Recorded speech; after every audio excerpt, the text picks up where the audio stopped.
Welcome back to Self-Tech and the Forgiveness Journey. This is the third of 4 videos discussing the 4 stations of forgiveness. Again, my guest is Nicole Zasowski, a marriage and family therapist, writer, and speaker. During this video, we will be taking a closer look at the station of understanding. The station leads the one violated to understanding the violator without condoning the behavior. And you had mentioned in the previous videos that this may be the most challenging one for the person who the victim or the violated. Talk to us a little bit about what is included in this particular station. Yeah, so again, this is possible, maybe not quite as easy to do with one person, but very possible to do with one person. It just depends on how much the individual knows about the violator. And so what's included in this station is understanding as much about the violator or offender's story as you possibly can. Understanding their limitations, their upbringing, their own hurt and pain, if that's possible, understanding what wounds they were carrying around when it came to their identity and sense of safety. The way that I did this in my personal story, which in my case was an extended family member that I was doing forgiveness work around.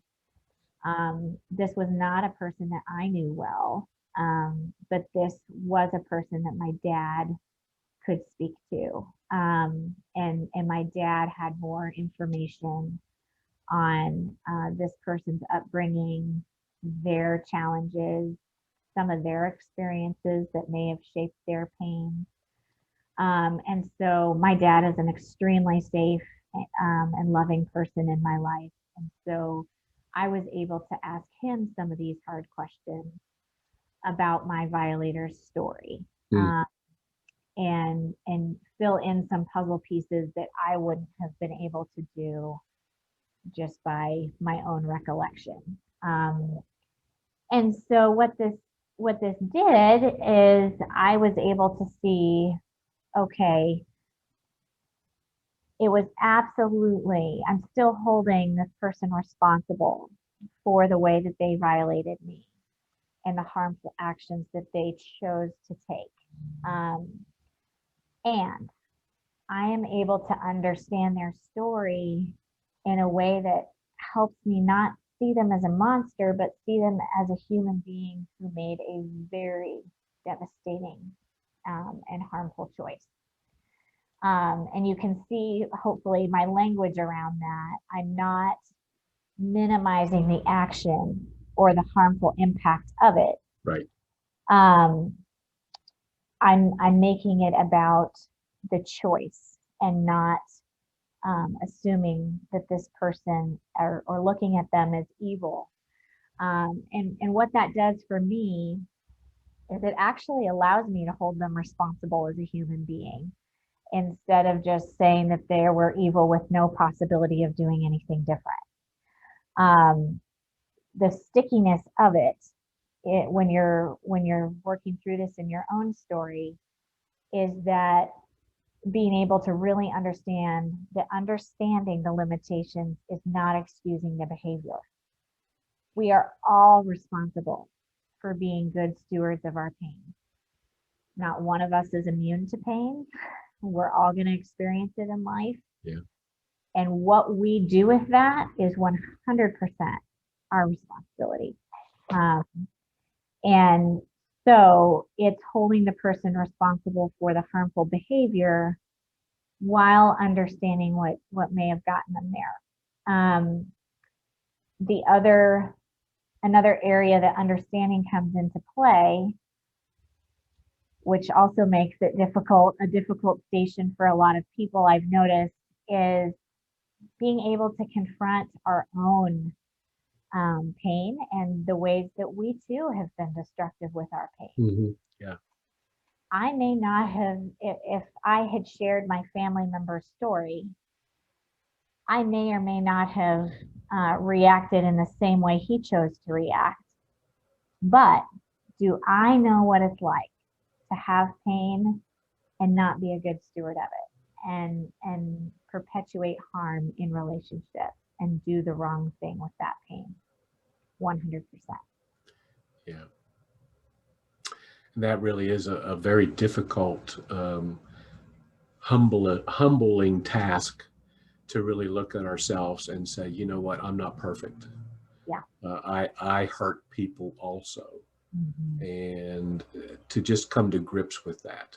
Mm-hmm. But there does seem to be this for many who are resisting going into this step, this feeling that no, I don't want to do that. That somehow is condoning their behavior, and to make that a difference, to make that difference that no, we're not condoning it. All we're trying to do is to understand it.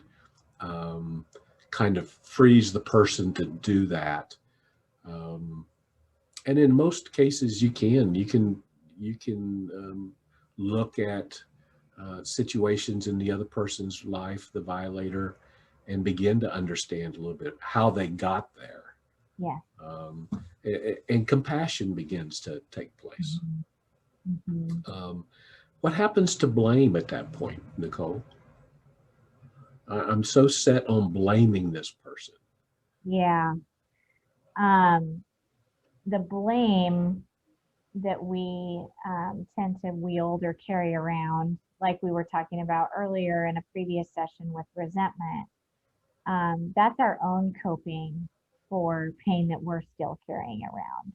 And so it helps us release the blame when we can hold the person responsible and see them as a human being who was hurting.